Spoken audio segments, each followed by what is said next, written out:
For a long time, I didn't know if I was going to go back to Russia or if I was, going to be chucked. Well, Maccabees came first, which if I look at it now, it's not structured properly. Now I look at it with a critical eye because it's all about structure and there's growth and there's a message you're trying to get across. There is someone drawing these two wrestlers, and then you zoom out, it's a female hand, and it's a very beautiful female. Now, guess who she is? She's obviously the love interest of the other Maccabee, which is even worse in your face, Mel Gibson! Plemius, I plemius, plemius, I plemius, won't you come and join us?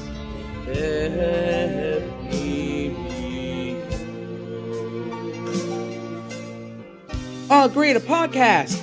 Shh, we're about to start. All right, well, here we are with the legendary Cholent Face, or rather, Reb Zvi Hershkowitz, who has been involved in a lot of stand-up comedy and a lot of videos like Maccabees, Yangei Avram, and is very involved into video, like videos like Shimshin, and so much more. And here we are with us joining in the Plemius podcast. How are you, Reb Hershkowitz? You can just call me Rabbi Cholent Face. Where are you right now? Philadelphia. Oh, you're in Philadelphia. Yeah. We moved this year. You moved from Montreal? Yeah. Oh, wow. That must be easier to work with Chaim in that way when you're closer. It is. Yeah. It's good. All right, so tell a little about your origins, where you originally come from, a little bit, your background and childhood. Like the Cholent Face origin story, the superhero when I fell into a giant pot of cholent, the 771.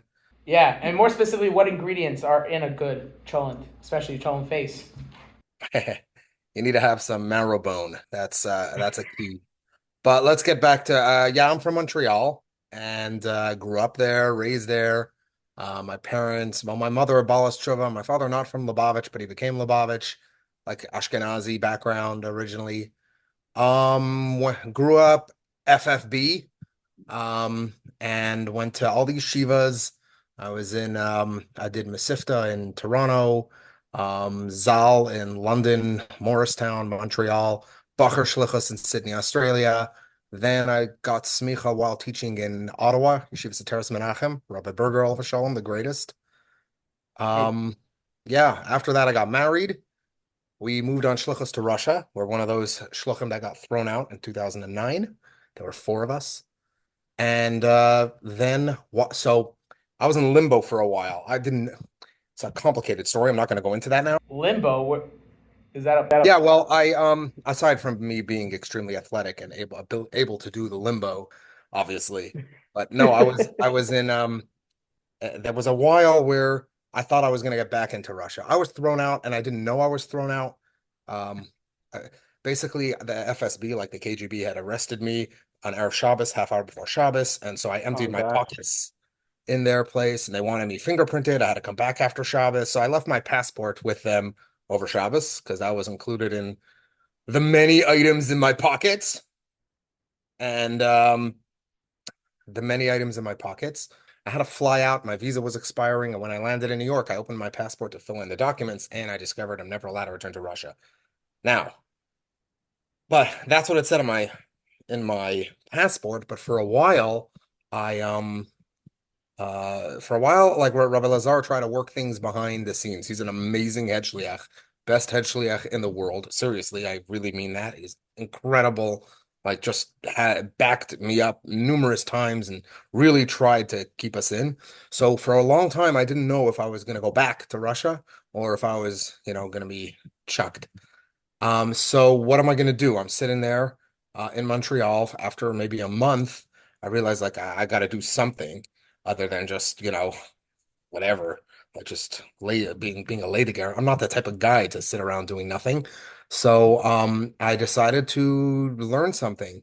And in Quebec, they actually the government will give you money to go to college. So I'm like, hey, I could learn some skills.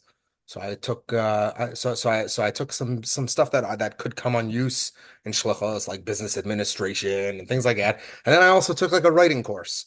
I had been involved in Young Avraham before, and in Maccabees. Those are stuff that I'd written. I've been writing and doing, comedy as a camp counselor and all that kind of stuff for many, many years.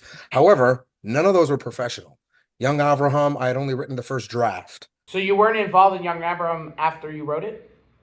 No, yes, and I didn't write it myself. I wrote it with Yisrael Bernath together. And you want to hear the story of that? Yeah, I guess I want to get to that because I have a Okay, let's get to little that. introduction to that. But yeah, So among the classes I took, I figured I should learn professional writing, something that always interested me. So I took a class with a professor named Michel Chaquet, and his explored different avenues of writing. We did poetry, we did we did what's it called, like writing a novel. We did, and it was a semester, an amazing semester, and I dived right into it. It included screenwriting, which like I aced at because I've always been thinking visually. And it just made sense to me immediately. I understood it very well. And also the stand-up comedy was part of what we explored. So those are two areas where I guess I stood out, especially in the screenwriting. And in the screenwriting, stand-up comedy would come way later, but in screenwriting, he pushed me to because it would happen. It took so long that there was another semester, so he pushed me to join him to join him in other classes in the advanced screenwriting because he said that I'm a natural for it. So I took the advanced screenwriting with him, and I also studied under Dana Scholl. Um, and and that was that. I got and that's where I got into screenwriting. Um once I graduated, I guess word spread and I started getting hired to do different to write different screenplays. I wrote several, or rather, it started with Danny Rossner. I wrote something. He had a film that he was putting out, and I wrote and I reworked it several times. I also wrote but it never ended up turning into anything beyond filming, to try to raise funds for it. It's about a Muslim girl, sorry, a frum girl raised religious who discovers that she's a Muslim, she's a daughter of a terrorist. Um, Wild story. Then yeah. then I wrote something called David and the Giant, which was David and Goliath for Eric Goslin. He's a big Hollywood guy, and he hired me to write that. Did that get made? It did not get made. It got to the point where we had animators, we had a sound department, we had everything, but then it just fell apart because he primarily works in action films. You can look him up, Gold Rush Entertainment. But it did get me a job working for him for a little while. He would give me scripts, and he actually got me started in yeah, my whole writing career began with him, and that predates Young Avraham. That goes to Maccabees.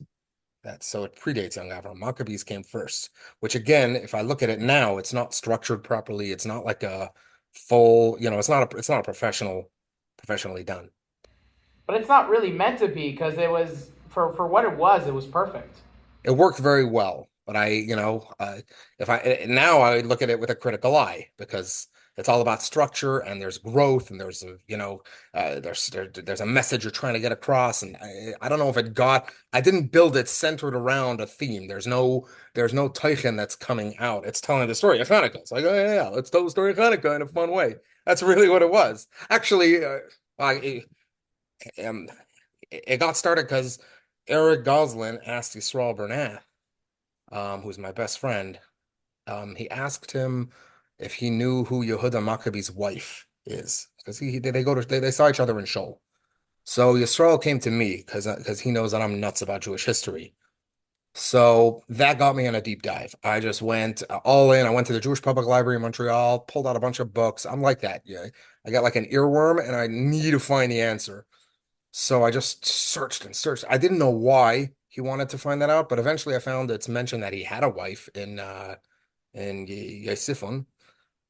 So I got back. I happened to bump into Eric Goslin and I myself, and I told him Yisrael asked me, and yeah, he had a wife. Yeah, it's in the Sifon over here. I gave him I asked him why do you want to know? He's like, okay, check this out. I'm gonna drop something at your house. And like a couple of hours later, he drops off a script, full screenplay at my house. It was my first time seeing the screenplay. And I read through it. and it was the most horrific. Like you cannot imagine. It's a story of Chanukah, but so twisted upside down. You cannot imagine just how terrible it is. Bitsade trying to be like a genre, or Bitsade like the story was just off. Here's how it opens. It opens with two naked guys wrestling Oh in a gosh. in this gladiator like place with thousands of people watching. Okay, they're both naked and they're both muscular, right?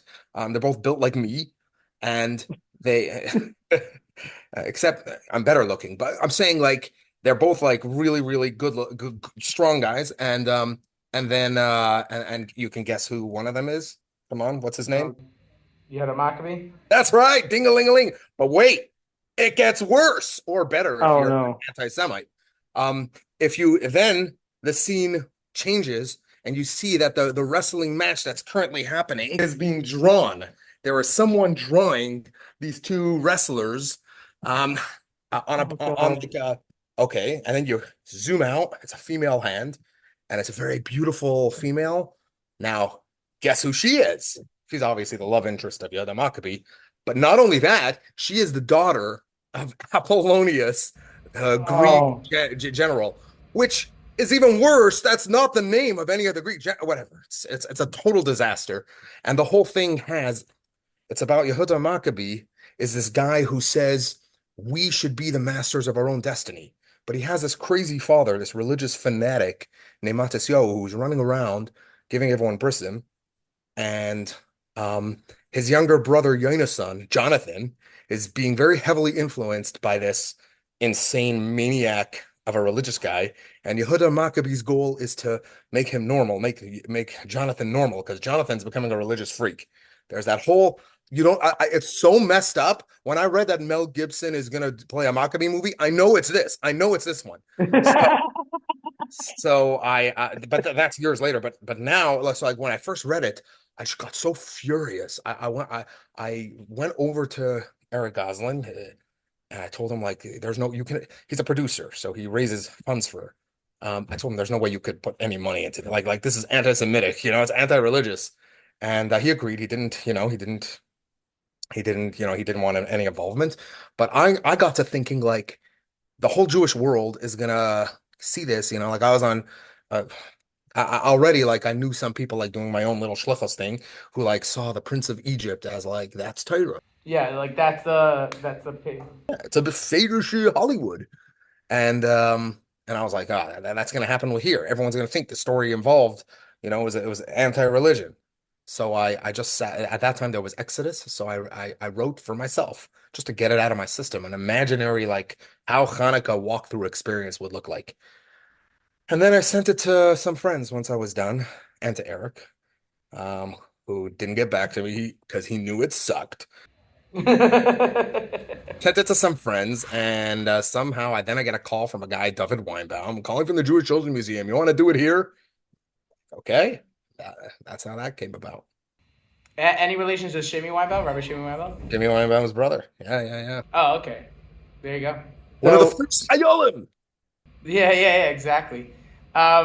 So here's one thing that I actually wanted to emphasize in this, because in this interview, one thing that comes into my mind when it comes to your screenwriting and video making and stand-up comedy is that you start and to where you are now is like the evolution of how Jewish entertainment has become, right? Like you first started out was like the VHS and DVDs, and then it goes on to just DVDs, and then it goes on to like YouTube and online. Then it goes into streaming and what we have now with the Vito, for example, and for so on. Do you see it as a plus side how it evolved, or do you see it more of a chisaron as opposed to how it was? Like, what's your thoughts about how it evolutionized over the years? I think it's going to continue to, first of all, it's going to continue to evolution, and I'm trying to be ahead of the game. Maybe I'll talk about that later. But the I think I think it's a good thing, but I think it depends for who. There are some, like everyone in Lubavitch, especially, there's so many different standards. There are some people who like only VHS. We don't go past VHS. Then there's people who like no Yes. videos bichlal. They're all different levels. But I think the majority of people kind of flow with the time, Leben mit dem Zeit. And Tovito has become pretty much a standard almost. It's regular in Yeah. pretty much every home that has children. And that's just natural. I think it's a good thing. I think it allows from kids to feel that they are, first of all, there's you can educate them, although most of my stuff is not educational, and that's done on purpose, meaning Chaim Hershkowitz from Tovito, he tells me very specifically, not everything has to be educational. Sometimes the kids just need to watch things and laugh at ourselves. They're very good at knowing where the line is, though. They're very, very good at that. In fact, we've made some serious edits, and in fact, here's how good they are. We wrote, and there's an entire episode that may never get released. It was of Schnorgalovich's, an entire episode that was animated, everything except the music. And then they looked at it and they said, "Hold on, it might offend some people." So they put it in front of a test audience, and it did offend some people, and therefore it's never been released and may never be released. Yeah, I thought that maybe what the episode where the lollipop falls in the chazan's mouth would be offensive or something, like in middle of davening or Hashanah. But I guess, but it is good to hear that at least there's some quality or testing about these things, because one main concern I hear about people talking in general on conversations and people in general talking about these things, or people also in that world, is that how much is being preserved, how much is being tested, and how much is It's being. constantly being tested, meaning Yeah. um, just now, I mean, from the first episode of Chaptem, let's say, the first episode of Chaptem, the bad guy included a guy who had the bad guy was someone with like a Mexican. And then someone pointed out like, "Hey, I'm Mexican and it's offensive to like why are you and I was like, "Yeah, why should we, do therefore I introduced a new bad guy, a new character, sidekick character, silly sidekick. Um, in the most recent episode, well, half of it's been released, but the Purim episode, there was a line that we figured was harmless. By the way, it's very closely checked, and we figured it was harmless. But here's a real story that happened, where there was a family that tragically lost that one of the parents, was passed away, and during the Shiva or maybe after, the kids or one of the kids was running around singing "Homeless Yasaimim are really very nice." Okay, which is Oh God. hilarious, but also so this is something that just happened now. We're learning now. You got to be we even I'm learning now. They're also so as things come up. So immediately the kid who played who acted as a voice for this child, we change it to homeless squirrels because it was just supposed to be silly. Which actually was a change of the original words. It was something else, but that we decided to go. But anyway, it's something to be careful of, to be more to really that's something that's evolving. Do you think it's harder to, um, lack of a better word, like edit or change things, like not censor because it's not really what it is, but basically to change things because of this type of situations now than it was before? It's easier. It's a Easier. lot easier. Yeah, yeah. It's easier. How? Well, before, if it was once it was on a CD or DVD, it's out there. You can't, here it's just online. You don't have to go into every home and change it, right? Here it's just, you just edit, you just remove you prepare it, you change it, and then you just remove the clip, change it, swap it with this clip, and done. And in every home, it's changed. Yeah, but I'm saying, but sad also like the type of audience that you have. Because when you have to veto, when you have a thing where it's on the internet, so everyone has it, it becomes like more of a challenge though because of how broad the audience is, as opposed to when you have DVDs. Some DVDs were only sold in Crown Heights, so typically the vouchers would buy it. Not necessarily where old DVDs like sold everywhere, like except for like America. But then you have Tavito, which is in every country, any family, any shliach family, in anywhere. Do you see it as just another step of trying to not appease, but basically try to I see what you're saying. accommodate? The way it works is it's always survival of the fittest, right? So that means that if some competitor comes and targets an audience in another way, that might, then they might do better than Toledo. That's just how it works. Toledo tried to put out something, I think it was called Tashbar, that targeted only Lubavitchers, but they didn't get enough, as far as I understand, they didn't get enough. I actually put out a video for them. It was supposed to be the start of a series on the Rebbe's Mivtzoim, and it just didn't get enough traction. So there wasn't the demand. It goes by supply and demand. If I want to put out something that Tovito, I have ideas that I know that Tovito would not fly with. I can, if I want, create, put them elsewhere. And if I had the time, I might. But like the stand-up comedy doesn't belong on Tovito, for example. They're not going to post Mendy Pellin's comedy or Ellie Leibovitz or any of these from comedians, even if they're Lubavitchers, Levi Goldstein, but because they're targeting kids. But if someone believes that there's an audience for like adults and wants to put out a fun, hilarious show, then they could do it on wherever, either on a platform or on YouTube or whatever. So do you? So then, how do they? Because Tavito did start out mainly in the Lubavitch community, and then now that it has a broader audience. So, um, is there? There's obviously has to be a challenge where how do we keep the audience that we started with? Because let's say the any content that we want to put out for the audience that we started with, it's not going to necessarily get attraction as it used to be. So how would then Chaim or the team and Tavito be balance between keeping what the people that they have and then trying to keep getting the people that they want to get, like the target audience? So I can't speak for them. I'm not. My name is Hershkowitz, but I'm not related to Yeah, Chaim. yeah. But I'm saying based on what you kind of know, Based like on what I or see, is they have a very good understanding of where their limits are and what's allowed and what's not allowed. So there are some things where there are some people who are gonna, for example, say, "Hey, you're not allowed to put the face of a tzaddik. How could you have Shimshon? How could you have his face be seen the entire time? It should be covered or something like that." So, and maybe there's an audience for that, but that there's enough of an audience that it doesn't bother that take. On the other hand, clearly they don't want to offend anyone.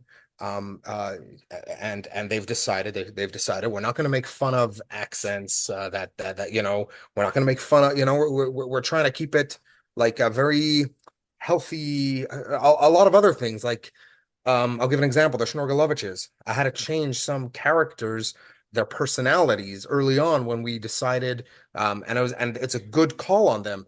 Like rather than having someone who's upset the entire time, have the family be silly and happy and very happy-go-lucky, which allows for a lot of humor. These are things that they decided because they don't want, you don't want anyone calling someone else names because then some kid in school is going to use that as an excuse to taunt some other kid. So things like that. I have to be careful how I write, when the way they speak, the way kids speak to their parents, the way even they speak to the bad guys.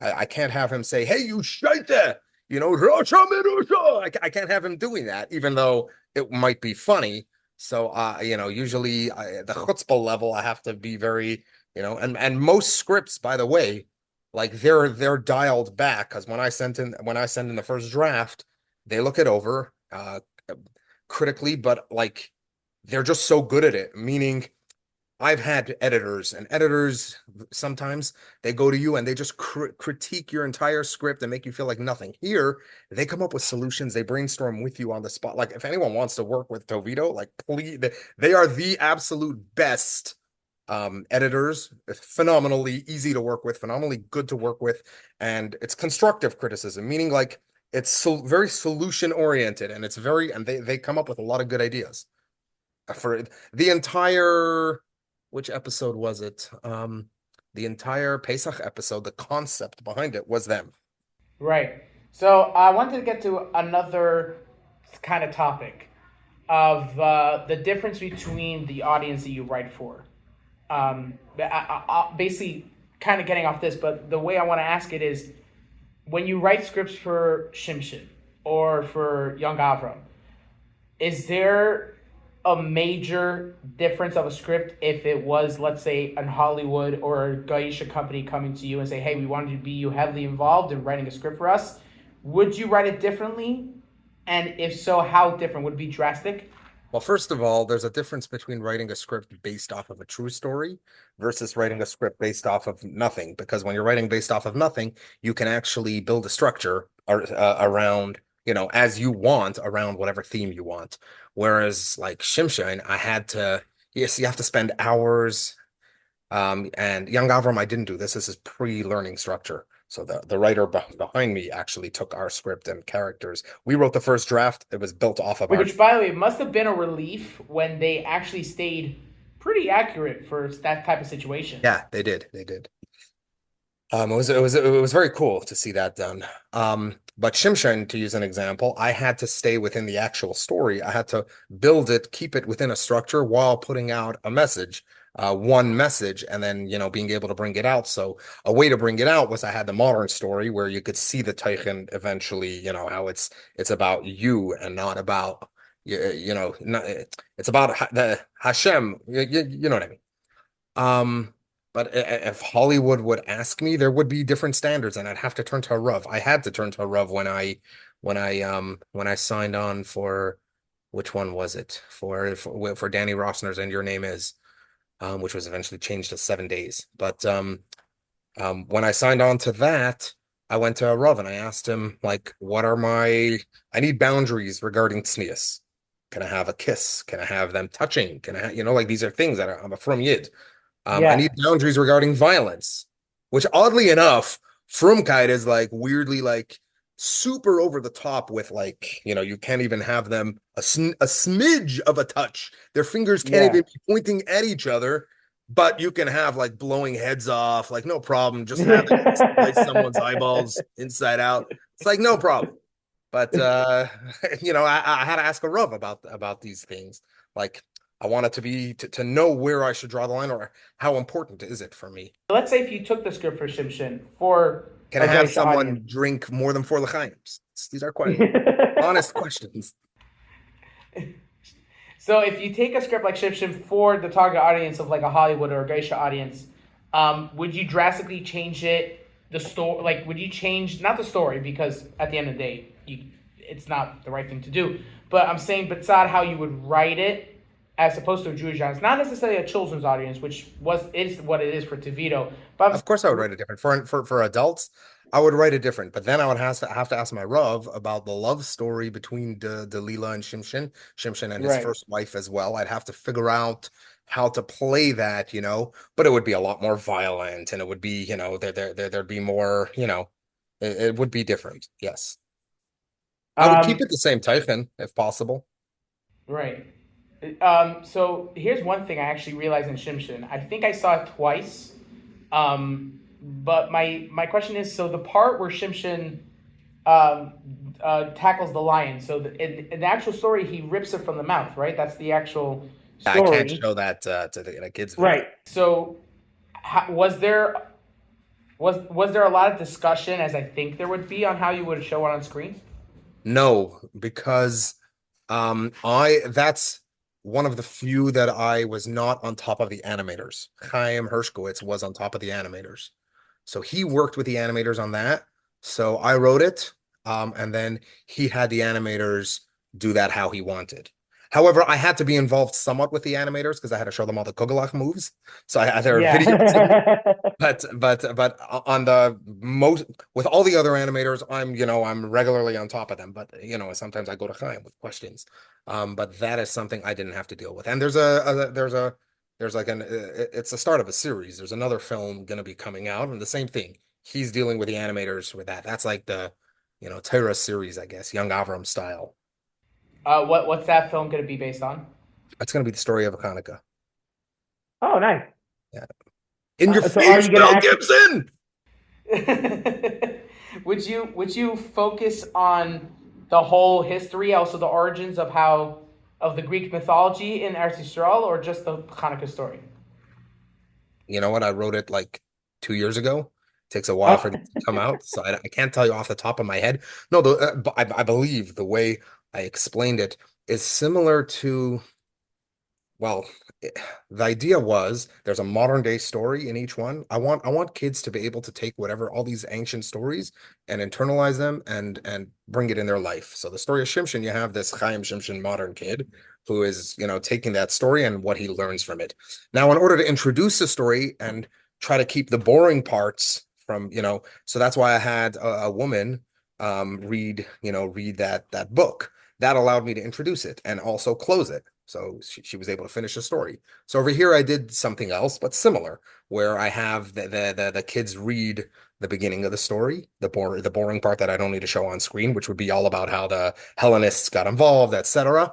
And then at the end of the story, the kids would continue reading. Like I'm not going to have them standing there sucking their thumbs, looking at the menorah for 8 days. Like day number four, still lit. Have you seen McGill's Lester?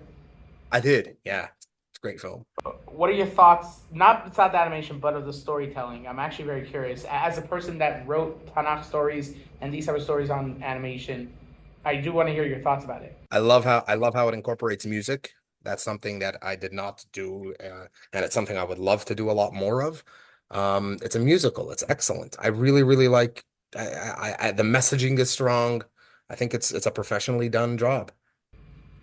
Did it kind of kill you that they changed the story or not really? No, they did it in a gentle way. I guess, but at the end of the day, it does. You do have to be careful with the audience that you end up having. Like my mother, who's a second grade teacher for a Chabad school, she will never show it to her kids because they don't. They're the type of kids that watch like these Hollywood films and get it wrong, like Prince of Egypt and stuff. So, Right. um, So that's meant does that's meant for an audience that already knows the story. That wouldn't you would need someone else to create a version like a more basic version which exists. There's that other one. What's it called? The which we did which I ran the modern audio of the From audio which we redid. What's it called? Ah, oh boy. on the Purim story, Yeah, it's on the Purim story with the it's like a 2D animation. It was made in Russia. And Chabad.org, I think, still has it on there. Queen of Persia. No, no, no. It has Oh, um, Chabad has it. So it's like a the something, the lot or the. yes, the lot. So on Tovito got permission this was actually a lot of fun to do. They got permission, so I found a whole bunch of people. I got all the voice actors, and I think I play Achashverosh over there. Somehow I'm all In the lot? in the lot in the retelling of it, meaning Oh, oh, oh. it's from see, originally it was done in Russian, then someone dubbed it into English, but the people who dubbed it into English did it in with Russian things, so it's like Oh. That's why they kind of go a little bit with the language. yeah, Achashverosh. Got it. Okay, that makes more sense. But I do love obviously Chabad people made that film. It was made by people, yeah, in Russia. Oh, okay, and you were involved in the Russian version. I wasn't involved in the Russian version. No, no, no. Then it was dubbed into English by some Russians. Oh, okay, got it. Very Shimshon is yelling, "Oh Lord, Lord," in there, something like that. So we changed it. I had to go through the entire script, and I had to find getting the mouth movements, trying to, have that work Yeah. while keeping to the original somewhat. In Oh, the end, they and that's cut why the there's more brutal. pauses. It cut the more brutal parts. There were some seriously brutal parts to the original one that they have if they ever want to release an advanced version and for older kids. They do have that because I got people to voice we went through the entire film and then we had the sound guy who did a great job adding we had to redo all the sound and redo all the music. So that was a sound guy who did that. Wow. I can't believe there's a more brutal version than is right now already. No, Like, no, no. Chabad.org one is brutal, but the Tovito version, the current version, is cut. They cut the more brutal parts. oh. No, but even Chabad.org cut from the other version. Right, right. But so we have the entire version as it is originally. And Chaim Hershkowitz, we sent him that, and then he cut it. He removed parts and changed parts and Yeah. moved around certain parts, and that was that. Now let's get into a little bit about the comedy. Um, does your background in comedy enhance your screenwriting and filmmaking experience, or does the filmmaking and writing enhance your comedy? What do you think does more? I think my background in comedy, by far, by far. I The writing enhances the comedy. no, the comedy enhances the writing. Uh, I've always been more on the comedic side. For years, I wrote comedy throughout yeshiva, and I even wrote stand-up comedy for other comedians here and there. Then I joined Twitter, and it reached a point I wanted to. I didn't realize I was developing my comedy, but you could see it from my early tweets versus my later tweets, where at one point I challenged myself to put out early on to put out one funny tweet per day. So I would sit there. I was working as a menachar in the back of a butcher shop. This is early on, and I would every once in a while I'd get this hilarious idea in my mind, or what I deemed hilarious, and I would write it down on a little notepad. And then my notepad was filling up a lot faster, than one per day. So I decided to do like three per day. Eventually, I reached a point where I challenged myself to do one per hour, and I was nailing them.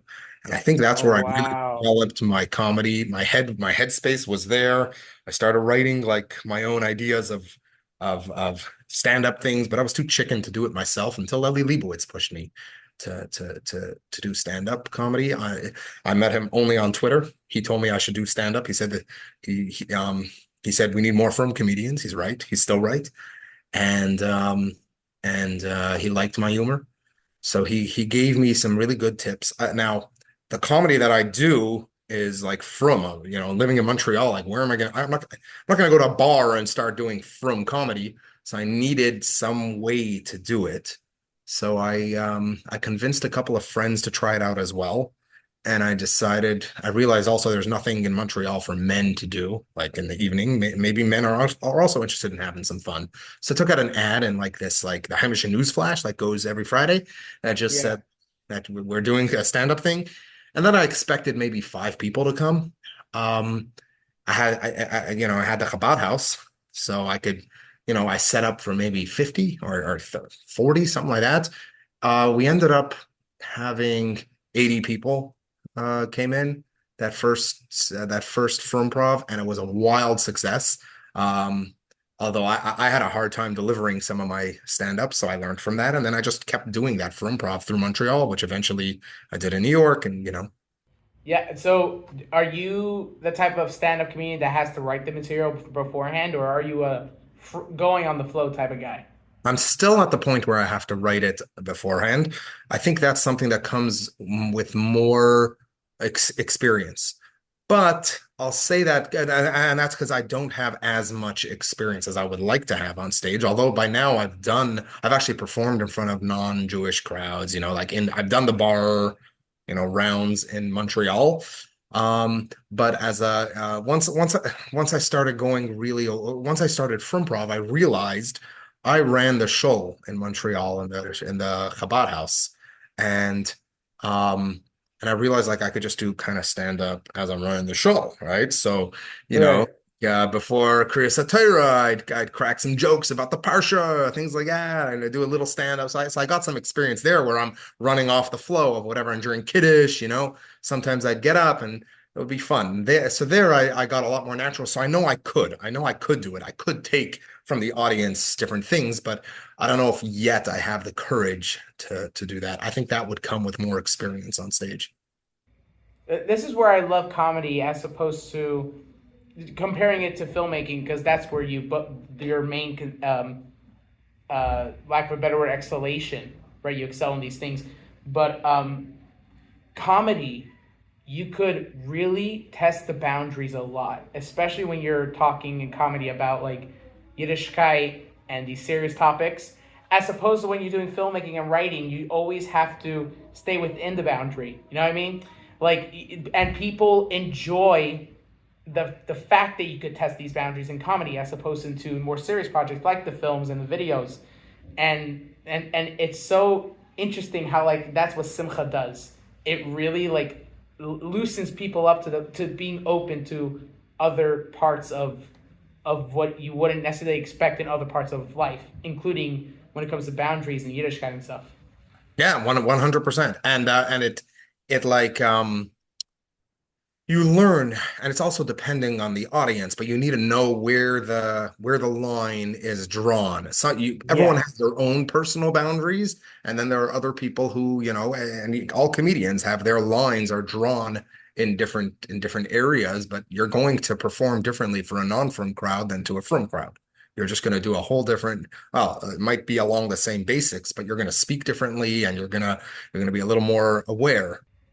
is there a part of you that wish that we could also loosen and test the boundaries when it comes to from entertainment and other aspects besides for comedy?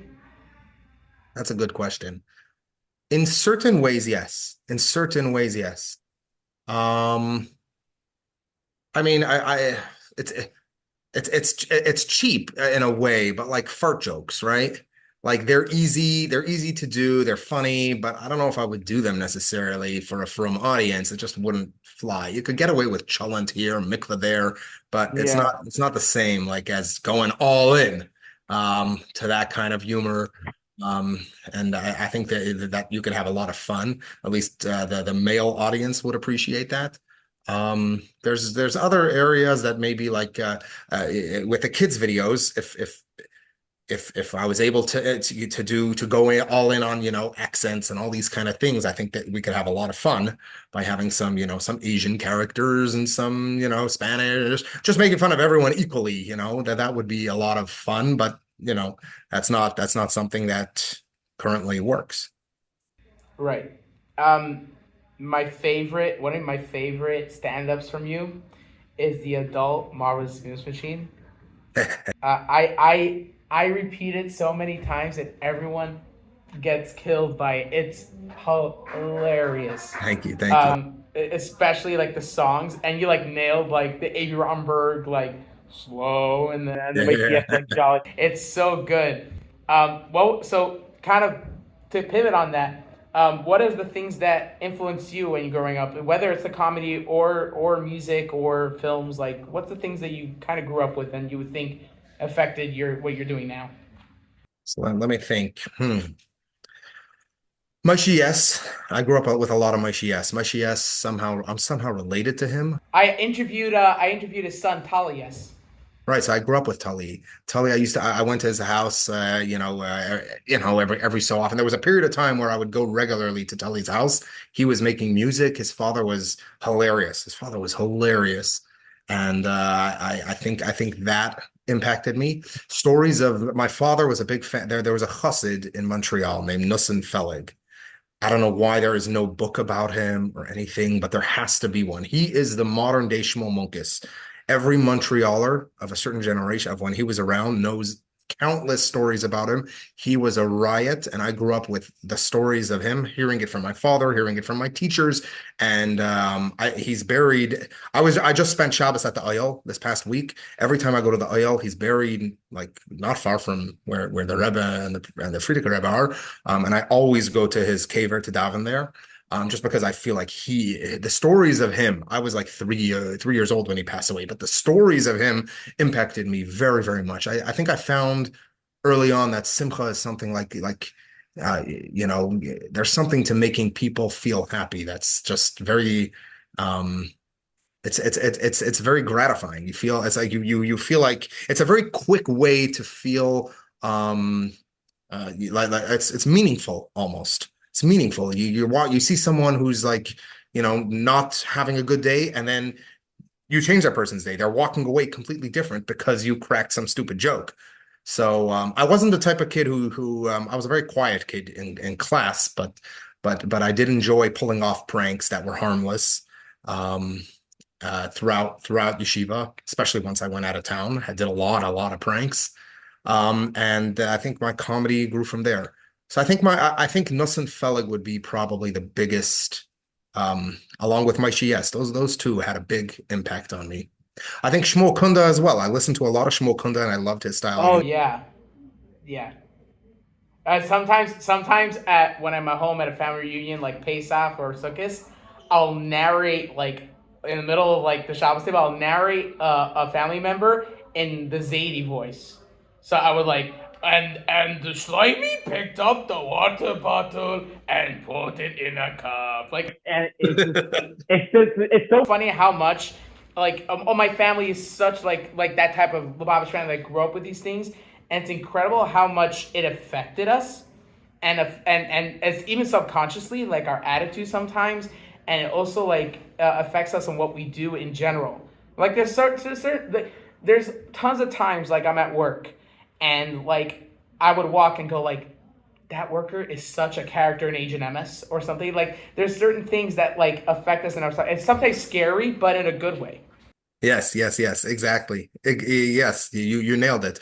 The best, in my opinion, the best comedy is the quotable comedies.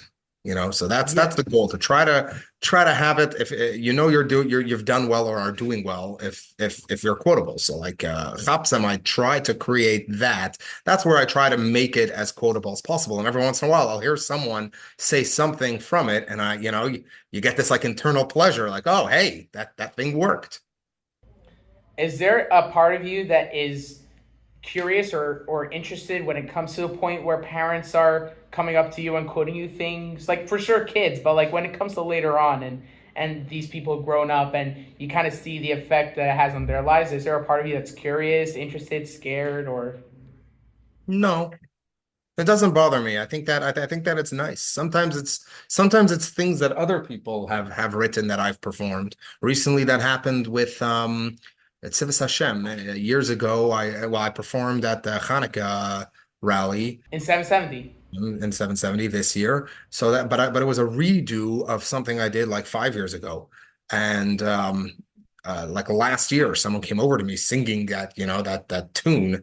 I didn't write the tune; I just sang it, and it was it's a memorable tune. Commitment to that whole song, and I think that's really nice. It's good, especially if it's something that, see, if it's comedy, it's gratifying, it's very nice. But if it's something that's even more impactful, which is rare in my line of work, but when I was on shlichus in Russia, like you meet someone who you impacted many years ago, and they quote something you said that you don't remember saying, but it's quite powerful. Yeah, we there are some people who are from today, that every time I go to the Kino side, there's a family that moved to New York. It became from moved to New York, and I visit them, and so I've had him say back to me what I supposedly said back in Russia years ago. Wow. That's a lot more. That's a lot of a better feeling than something, hearing your Yekum Porkum and Shemaya said back to you, right? Yeah. As a shliach myself, it's like sometimes scary, but it's also like, but sometimes you wonder, like, have I actually fathomed the scope of it? Like, there's stories that people say to my father, the impact they have on my father. Sometimes even there's tons of stories of people getting impacted just by me, just like being there in shul or saying a comment, and it kind of like not scares me, but it's kind of like it makes you think about how much the scope it is of what actually is, because you know a story of that person, but that person has children, that person has friends, that person has connections, and they have a life, and it's like it's kind of like makes you think about how big it could go. Yeah, it really can. You never know the impact. It's all these stories we hear of, like where two people showed up, or one person showed up for an event, a shliach, and it was for that person, or that person saw you walking down the street or something like that. So sometimes you never really know how you impact someone, but I mean, we're talking very much yeshus over here, but Yeah, yeah. as But Lubavitchers, we shouldn't be going here there, but yeah, there is something. exactly. It's meaningful. Shlichus is a very meaningful existence. Do you find it um do you sometimes find it um trying to find a way to word it. Do you sometimes find does it like fuel you when you get to those situations where people come up to you and go like, "Oh, I love that video from Tavito. Oh, I love that comedy," or like because some of the times these projects that we get involved in could very much burn you out, And so, do you find it that it actually fuels you when you get into these interactions with people? Yeah, they usually fuel you. Yeah. It gets your mind rolling, you know. And in the beginning, I used to be like, "Oh no, stop it. No, that actually that sucked. It was terrible, you know, like Yeah. Nivos over there." But then at some point I just realized someone wants to give me a compliment. Like when I give someone a compliment, I just want them to be like, "Oh yeah, thank you," you know. So and it's true. Yeah. When people do that, it's very good feeling to know, and it's very nice. And it does. It energizes me. Like I've had someone who, I'm just thinking back of someone who at one point came over to me and told me something. It was a Schnorgalovich episode and something that they had found funny in one of the episodes. And then my mind immediately jumped ahead to an idea that was actually worked into Chapzem, but it was like an idea like, oh wow, I could, because your mind gets moving right away. You feel confident. Confidence, once you're confident, you get ideas roll in. What's the most complimented or quotable things that you have done that people tell you compliments about or quote to you? That's a good question. Um, I mean, Shnorgalovich is just because there's only like repeated words. So Yikum Yeah. Perkum Shemaya, I get a lot. I get a lot of Yikum Perkum Shemaya. I should have chosen different words. Do you get a lot of nice, That's sweet? something else. Nice, sweet. And that actually comes from Levi Welton. Levi Welton made that up years ago. We were in camp together, and he realized that nice and sweet work together. When I originally wrote the script, I just had the characters saying nice, sweet, and David. He didn't understand. David Weinbaum called. We were chatting over the phone. He's like, "Cut out the whole nice, sweet." That keeps repeating. It's like so dumb. And I'm like, no, no, it's amazing. He said, what do you mean? It's like just nice, sweet. Why are they saying that? And I said, no, no, it's nice, sweet. And then he was like, oh, you should have extended the eyes. Is it was that or was something else like the project that really opened your eyes to there's a lot that can be done in the Lubavitch world for kids entertainment. Like what is that? When was that moment for you? Oh, that was even before I started. I knew that. That was something that, as a bacher, I knew there's so much that could be done for children's entertainment. Even now, there's still so much that could be out there. People should be putting stuff. If you're not going to get, if like Tovito will say no to you, or you're not confident enough to approach them and try to get them to do something, put it out there on YouTube. Put it out there everywhere. Creators should be creating. You know, it's one area that we need to do, and I had this conversation with an Israeli actor on another episode. Deeper themes that have to do with Bahrain. You know what I mean? Like there's got to be something to be done. Like there's so much emotionally, comedically, entertainment wise. There's a lot that can be done with Bahrain. Do you think it's just not been tapped in because of just people haven't gone around to it, or do you think there's something deeper about it? No, I think it's because when you're a bacher, you're so stuck. First of all, when you're a bacher, that's all you talk about. We're gonna make something about Bahram. We're gonna make The Hangover with Bahram. It's after a Farbrengen, and these Bahram wake up, and they're in the craziest scenarios that they need to get out of and get back to Seder on time. I think I came up with like a script for that years and years ago, but the or make some kind of sitcom off of Bahram, and it has to be done. Absolutely has to be done.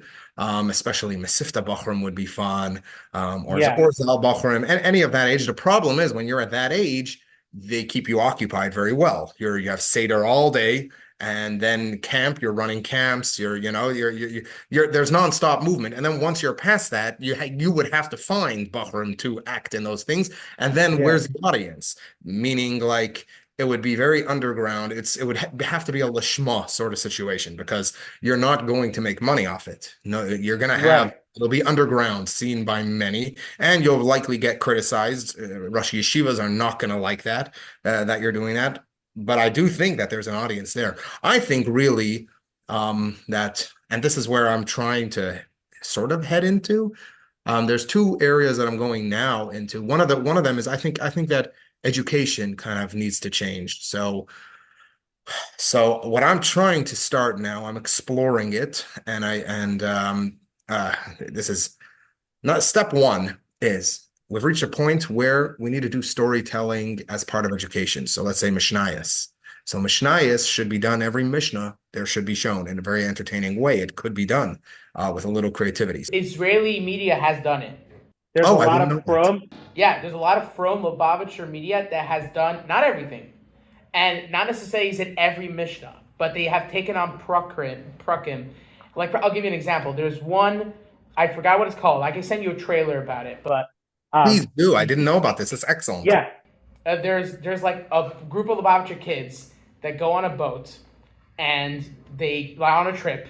Obviously, it's not like high scale or anything, but it was done, and they get stuck on an island, and they go through trying to build a sukkah. So they go through a perek of Masechet Sukkos, and they go through it. That's excellent.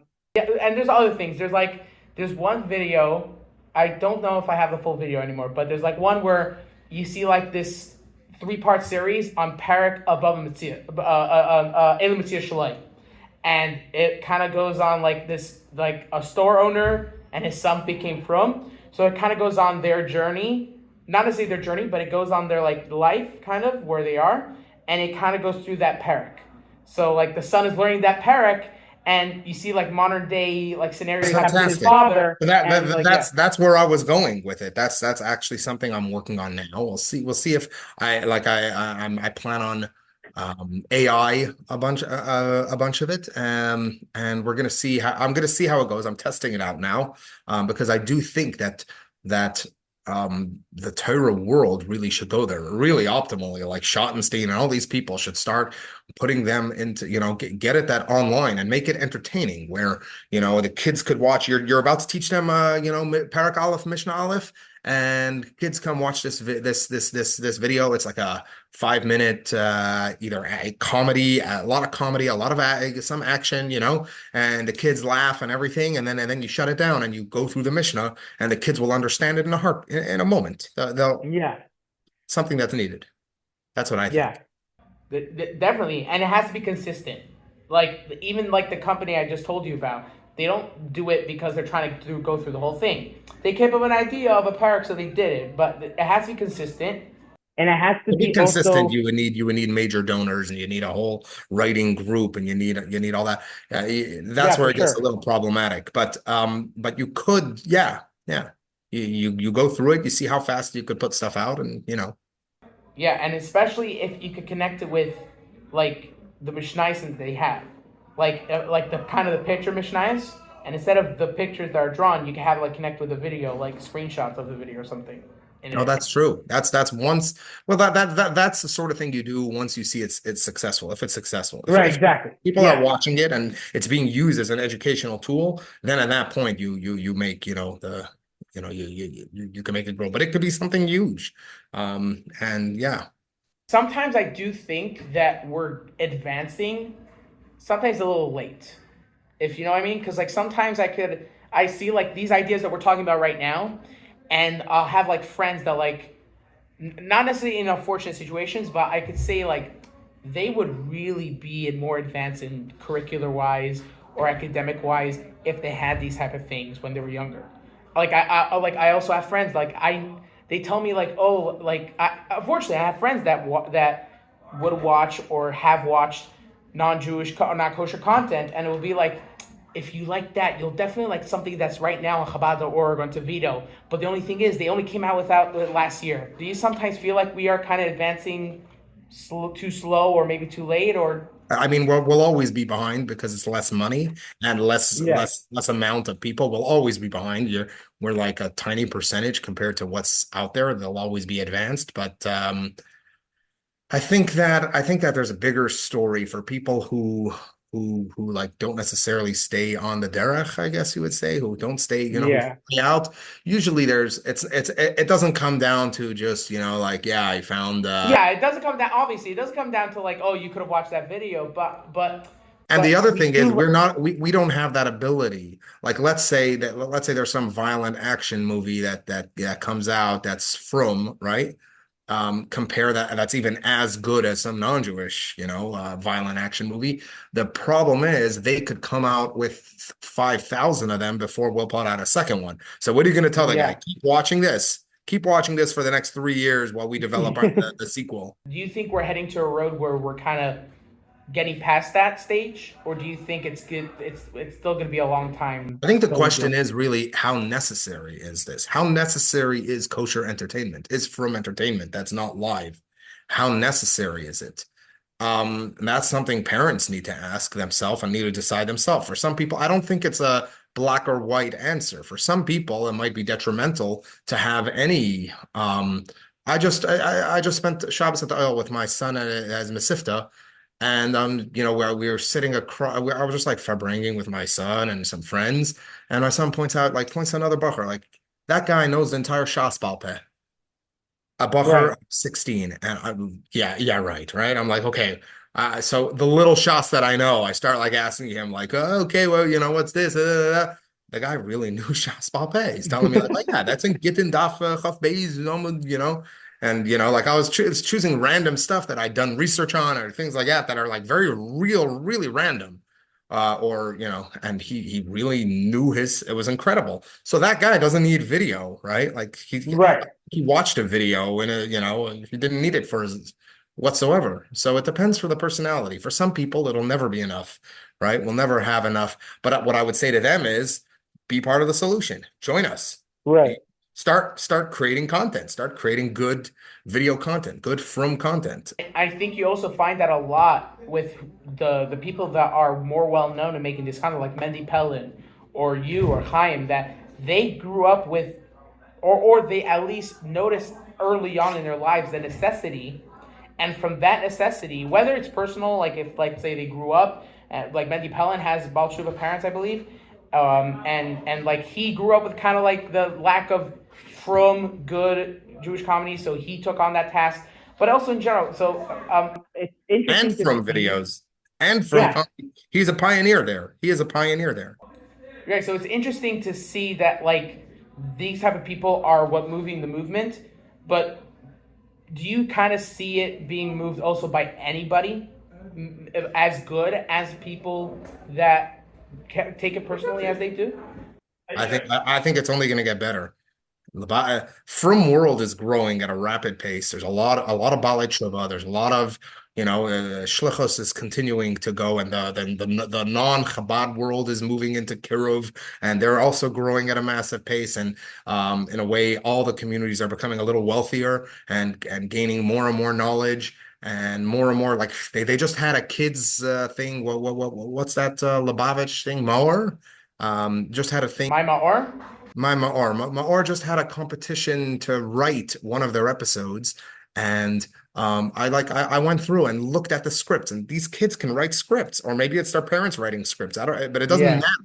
The point is that first of all, technology will improve, and second of all, there are kids out there right now, Bachrim and even younger kids with tremendous talent, better than us, who we're just maybe testing the grounds now, but at some point, a lot of it will become, at some point, there will be some kind of from version of Hollywood. It'll become compartmentalized, like everything. All revolutions start off with like just everything's out there. Early Chassidus, where there were people just dancing in the street and whatever goes, and you'll be the Rebbe of this town and you'll be the Rebbe of that town.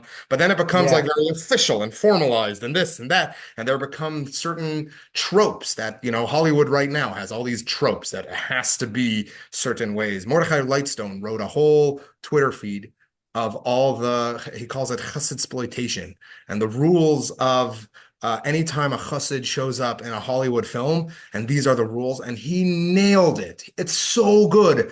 It should be required reading for any Hollywood writer. It's 100% correct. If there's ever a shaitel on the screen, it only exists to eventually come off, yeah, to eventually be torn off. All the whatever. It's just that all these things that are just so there are tropes within Hollywood, right? There always has to be the bad guy will never be the Arab Muslim extremist. Can't be like that. yeah.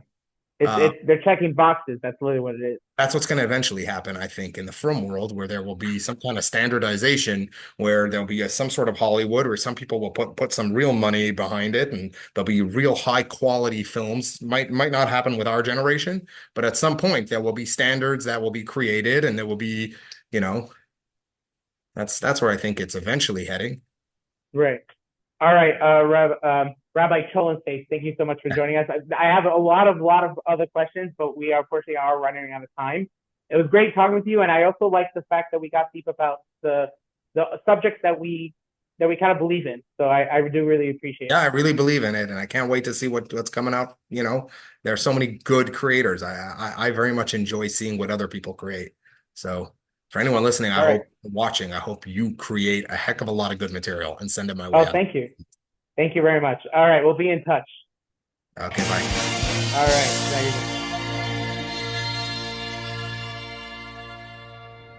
I hope you enjoyed this episode as much as I did. It was a great conversation with Zvi, and I really can't wait to have you back. And I hope you enjoyed this episode. And please check out the video and all his projects on Young Abraham and Maccabees and all his projects. He's a great writer and producer, and he's an amazing comedian. Check out his socials under Cholenface. It is amazing. I can't wait to see you next episode. Please like and subscribe, and stay tuned every Thursday for another episode of the Comedians Podcast.